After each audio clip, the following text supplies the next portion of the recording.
Hola, ¿qué tal? Encantada de estar aquí con vosotros. Estas son mis charlas y empezamos por las hacedurías orgánicas, que son todas estas comunicaciones de aquí. Y vamos a centrarnos en algunos aspectos ya de estas comunicaciones que fueron muy interesantes y además útiles, yo creo, en nuestra práctica clínica. Un par de charlas hablaron de una afectación del ciclo de Krebs. Esto lo puedo señalizar aquí. Sí, una afectación de ciclo de Krebs en forma de depleción de los intermediarios, es decir, de cataplerosis, tanto en la metilmalónica como en la glutárica, malónica y alguna otra. Entonces, en la metilmalónica utilizan un modelo de ratón y aquí observan que hay una depleción de citrato, fumarato, malato, succinato, y en la glutárica, malónica y alguna otra utilizan un sistema más de biología de sistemas, de inteligencia artificial, y lo que observan es una alteración de enzimas que tienen que ver también con el ciclo de Krebs. La dihidrolipoil deshidrogenasa, malato deshidrogenasa, succinato deshidrogenasa y algunas otras alteraciones mitocondriales. Esto es interesante porque en principio habría un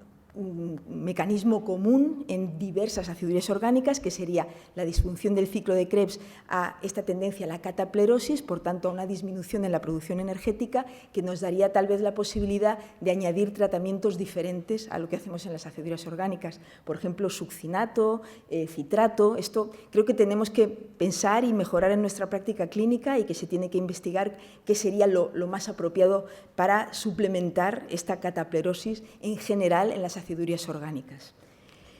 Otra cosa interesante es que reportan nuevos marcadores de disfunción renal crónica en acidurías orgánicas. Inicialmente o muy antiguamente pensábamos que era sobre todo la metilmalónica donde se afectaba el riñón. Luego, hace un tiempo, con todo el estudio del EIMD en la aciduria glutárica también se reporta que hay una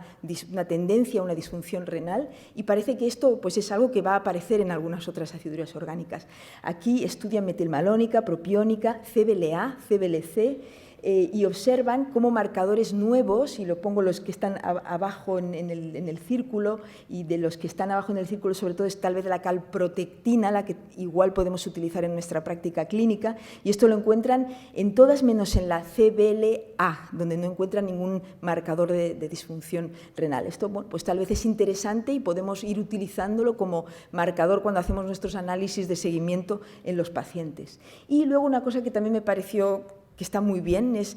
centrarnos en la aciduria isovalérica y la importancia de tratarlos y seguirlos cuando hay muchas formas que son totalmente benignas. Eso es un trabajo del grupo alemán en el cual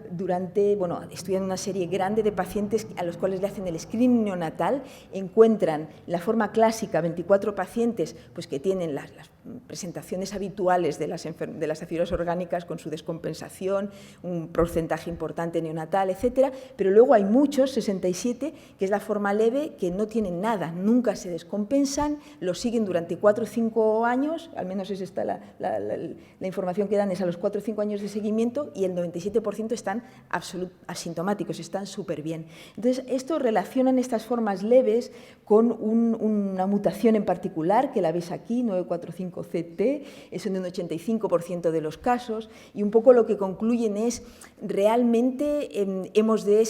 hacer, o sea, ¿quién es el rendimiento del screening neonatal precoz y el seguimiento a muy largo plazo de pacientes que al final muchos de ellos no van a tener nada o va a ser una forma prácticamente asintomática y persistente en el tiempo? Entonces, indican que necesitamos como más evidencia, más estudios, unas guidelines para ver qué tenemos que hacer con los pacientes con aciduria isovalérica. Esa es una presentación muy bonita en la que los autores se plantean la pregunta, bueno, ¿es tener aciduria metilmalónica y propiónica da riesgo, mayor de riesgo de cáncer hepático? Y esto lo basan porque hay como 5 pacientes reportados en la literatura con aciduria metilmalónica en los cuales se ha descrito que tenían hepatocarcinoma. Entonces ellos lo que hacen es en el hígado nativo, ¿no? en el hígado que lo extraen para ser para luego poner un hígado de donante en 16 pacientes con metilmalónica y 7 con propiónica, hacen una anatomía patológica y, como sorpresa, se encuentran en que todos, absolutamente todos, tienen lesiones y son pacientes que son jóvenes, porque en el momento, no es after surgery, aquí hay un error, en el momento del trasplante tienen entre 2,5 años y 16 años, es decir, es una población joven de pacientes y en todos ven que tienen la lesión más frecuente es la esteatosis, seguida de la inflamación, tienen también muchos nódulos, fibrosis, es decir, sí, tal vez hay ya lesiones que pudieran predisponer con el tiempo al desarrollo de un tumor maligno, etcétera, de diferentes patologías, debido pues, a toda la fisiopatología, que no entraré en detalle, y esto al igual nos hace pensar que tenemos ya como cada vez más el trasplante hepático como terapia de estas enfermedades y que esto también, en cierto modo, sería como más alentador a llevar a cabo este procedimiento terapéutico para proteger también del desarrollo de lesiones que se pudieran malignizar en el futuro. Este es un trabajo sobre el análisis cognitivo de pacientes con aciduria glutárica, lo hacen a nivel prospectivo durante 20 años, en Alemania también, y es interesante, pero a mí me surgieron muchísimas dudas por la metodología. Entonces, incluyen más de 100 pacientes, pero en realidad solo 72 pacientes se hacen un test de CI, solo nombraban el CI clásico, el WISC, la versión actual, pues la 5, y entonces lo que encuentran en estos pacientes es que, y que me pareció interesante como única conclusión que tenía cierto peso por lo que estaban explicando, es que los altos excretores eran los que de manera significativa tenían cifras más bajas de CI. Esto me parece como un dato consistente. Todo lo demás yo creo que habrá que ver el paper, porque creo que metodológicamente a mí había cosas que no acababa de entender, porque dicen, el coeficiente intelectual se mantiene estable a lo largo del tiempo desde la infancia a la etapa adulta, pero solo han hecho test repetitivos en 22 pacientes, es decir, no tienen toda esa información. Dicen que no hay diferencia con respecto a pacientes que tienen trastornos motores graves, por ejemplo, los que tienen necrosis estriatal y los que no, cuando en nuestra experiencia sí que hay bastante alteración, al menos de funciones atencionales, de diferentes tipos de subtest. Dicen que los subtest son homogéneos y que no hay diferencias, con lo cual el test de CI global ya sería un indicador bueno para asesorar la capacidad cognitiva. A mí me surgen muchísimas dudas, simplemente por la experiencia práctica de estos pacientes, pero bueno, habrá que ver el paper y lo que dicen, porque igual tienen más información que no la dijeron. Y esto sería un poco las conclusiones. Yo creo que aquí es útil esta mesa de acidurías orgánicas, pues eso, porque tal vez nos da ideas para la práctica clínica, tanto para rellenar el ciclo de Krebs en acidurías orgánicas, para encontrar nuevos marcadores. Por ejemplo, igual tenemos que incluir la calprotectina, porque de las que salían ahí son los que tenemos más a mano en nuestros laboratorios dentro del perfil de seguimiento de nuestros pacientes con acidurías orgánicas. ¿Qué hacemos con las acidurías isovaléricas que van tan bien? Todo lo del riesgo de cáncer en la propiónica y metilmalónica, y eso sí, de la aciduria glutárica yo me quedaría con el mensaje de que los altos excretores pueden ir peor a nivel cognitivo, con lo cual también puede ser interesante de cara a aplicar tratamientos un poco más intensos. En cuanto a las patologías mitocondriales, eran estas, y vamos a ir un poco por pasos. Un tema muy interesante, y es que la típica técnica de edición de ADN, el CRISPR-Cas, que en los últimos años pues, ha habido muchos reports y muchas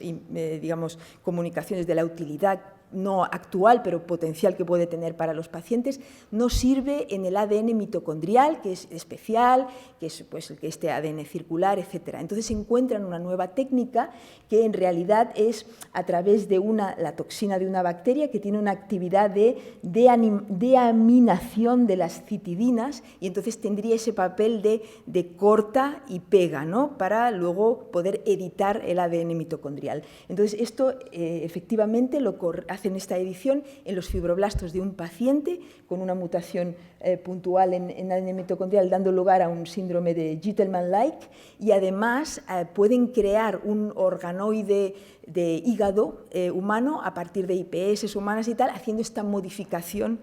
con una mutación también en ADN mitocondrial que veis aquí, y pues les funciona. A nivel experimental parece funcionar, y tal vez puede ser algo que en el futuro sea una aproximación terapéutica para nuestros pacientes. Otra vía de aproximación en general en terapias metabólicas y en particular en mitocondriales es la reposición de fármacos. Ese es el grupo de Clínica Mayo, es el marido de Eva Morava, que lo que hace es pues, tener una plataforma muy amplia de reposición de fármacos, lo que se llama High Throughput Screening, y lo hace en primer lugar en pacientes que tienen esta mutación tan conocida, la 3243. En estos pacientes tenían melas, pero puede haber otros fenotipos clínicos, como sabéis, con esta mutación, y lo que utilizan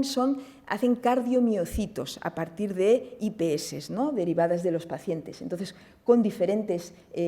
características técnicas, lo que hacen es seleccionar más de 2.500 fármacos que son aprobados por la FDA, que tienen un potencial de aumentar los donadores de nicotinamida. Y entonces, finalmente, encuentran categorías de fármacos que son conocidos: antibióticos, antihistamínicos, anticolinérgicos, bloqueadores de los canales de calcio, como la antraciclina, la doxiciclina, la nitrendipina, que tienen un potencial reparador o un potencial de mejorar la producción energética,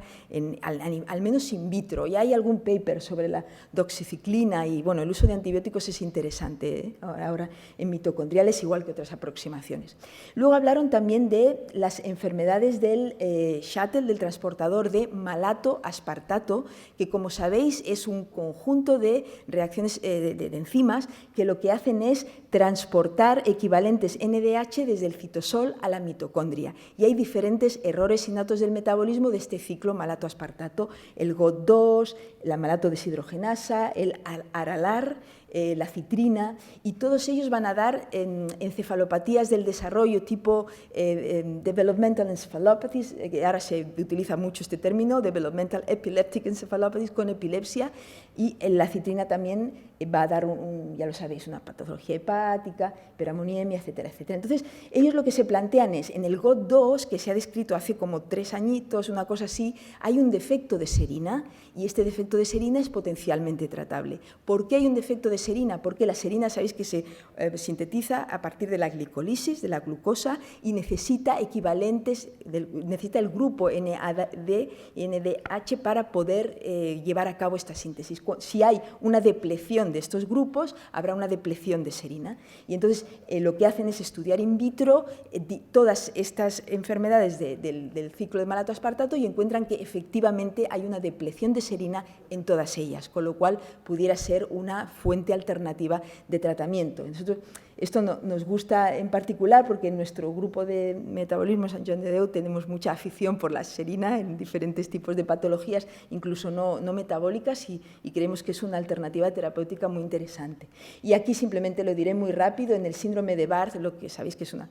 patología mitocondrial por mutación en tafacina, que hace una remodelación de la membrana mitocondrial, de los fosfolípidos de la membrana mitocondrial, hacen un modelo de cardiomiocitos que también sirve para reposición de fármacos, pero no tiene más relevancia. Eso sí que es muy interesante, y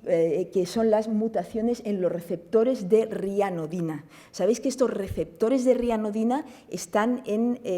la membrana del retículo endoplasmático, sobre todo en el músculo, en el corazón y también un poco en el cerebro, y que ya se habían identificado previamente mutaciones en rianodina 1, dando lugar a rhabdomiolisis, crisis de rhabdomiolisis, y rianodina 2, dando lugar a una cardiomiopatía. Entonces, y es el grupo de la doctora Delonlé que encuentra mutaciones en rianodina 3 en 2 pacientes, y que también lo que sucede es que hacen estos episodios tan importantes de rhabdomiolisis. Esta rianodina hace un intercambio de calcio entre las organelas, pero como toda patología del tráfico, esto es una patología del tráfico celular, hay una implicación múltiple de organelas, y sobre todo hay la autofagia, casi siempre está tocada, y aquí ves la mitofagia, y también la función mitocondrial. Ellos hacen un PCEBRA y cosas para reposición de fármacos. Es interesante como mensaje que la rhabdomiolisis no solo se va a producir en las enfermedades metabólicas en defectos energéticos, de la beta-oxidación, algunas glucogenosis, etcétera, sino que los defectos de tráfico celular son un grupo muy interesante y potencialmente creciente van a haber muchas nuevas enfermedades del tráfico descritas en los próximos años que tienen como característica la rhabdomiólisis. La más conocida es el Tango 2 y el Lipin 1, pero también hay estas de la rianodina o la obscurina y otras más. El TRAP, en nuestra experiencia, eso lo tenemos que reportar, el TRAP, proteínas de coatopaties también hacen rhabdomiólisis y eso es como muy interesante. Y estas serían un poco como todas las conclusiones: posible terapia génica, reposición de fármacos, y cómo es importante estudiar bien la fisiopatología para añadir nuevos tratamientos, como por ejemplo la serina, ¿no? Eso es como algo muy sencillo y muy interesante. Y ya finalmente la última grupo de charlas de terapias genéticas e innovadoras. Y aquí se habló mucho de terapia genética para el déficit de aminoácido de carboxilasa, que como sabéis es un defecto en la síntesis de la dopamina y de la serotonina, y se ha trabajado mucho en los últimos años en este tipo de aproximación de terapia génica. En este caso, esta terapia, que es la Eladocagen exuparbovec, que no sé por qué han cogido este nombre tan difícil, pero es así como se llama esta terapia, ya está aprobada aquí en Europa para su uso y se hace una inyección intraputaminal. Hay otra técnica que está haciendo más en Estados Unidos, el profesor Barkovich, y hace una inyección en sustancia negra. Y aquí hay dos comunicaciones, una de Agathe Ruberty de Francia, que reporta 2 pacientes, pero donde más experiencia tiene es en Taiwán, porque tienen una mutación fundacional y tienen muchos pacientes, mucho más que en todo el mundo casi, y aquí en 30 pacientes hacen este tratamiento, y entonces aquí lo que se observa es, estos son vídeos ya publicados de este trabajo, y son de libre acceso, con los cuales los pongo. Se observa el niño previo a la terapia génica con un cuadro de parkinsonismo gravísimo, acinesia, hiponimia, y luego ya, perdón por el tiempo, y luego a los 4 años está prácticamente recuperado. Bueno, hay un cambio importante. Aquí tratan con precursores hematopoyéticos el síndrome de Hurler, pero no con donante, sino con los precursores hematopoyéticos de los pacientes modificados genéticamente. Y el resultado son 8 pacientes y a los 2 años hay una buena respuesta en cuanto a que tienen muy pocas reacciones inmunes, se normaliza la actividad enzimática, se disminuyen los GAGs en líquido cefalorraquídeo y hay también una mejora en ítems motores y patrones de la resonancia. Y luego esta es terapia con enzima sustitutiva, la perliarginasa, que es la arginasa, que como es una enzima citosólica se puede dar como los tratamientos lisosomales, y entonces son 32 pacientes de más de 2 años de edad con unos niveles de arginina bastante altos, les dan tratamiento cada semana y a la semana 24 los evalúan y ven que hay una normalización de los parámetros bioquímicos y también hay una mejoría motora importante. Ya sabéis que estos pacientes hacen con el tiempo una paraparesia espástica progresiva a la hora de caminar, de saltar, etc. Y esto, bueno, aquí son dos últimas comunicaciones. En la primera, terapia para la aciduria glutárica en el ratón, en el cual directamente lo que van a hacer es poner una terapia génica en el hígado, y lo que hacen no es poner el gen de la glutárica, sino un gen que silencia la aminoadipatosemialdehído sintasa, que es el primer enzima del catabolismo de la lisina. Y si no tienes estos productos catabólicos, pues no tienes con qué intoxicar a la célula, ¿no? Con el ácido glutárico. Y también ponen células hepáticas sanas al hígado del ratón y también revierten con estas 2 estrategias el fenotipo. Y aquí en la terapia génica del jarabe de arce en ratón hacen una terapia sistémica y hepática, y la terapia sistémica va mejor para recuperar el fenotipo que la hepática, era simplemente eso. Entonces hay diferentes tipos de terapias génicas innovadoras, también terapia enzimática, y ya está. Y con eso acabo. Perdonad por el tiempo.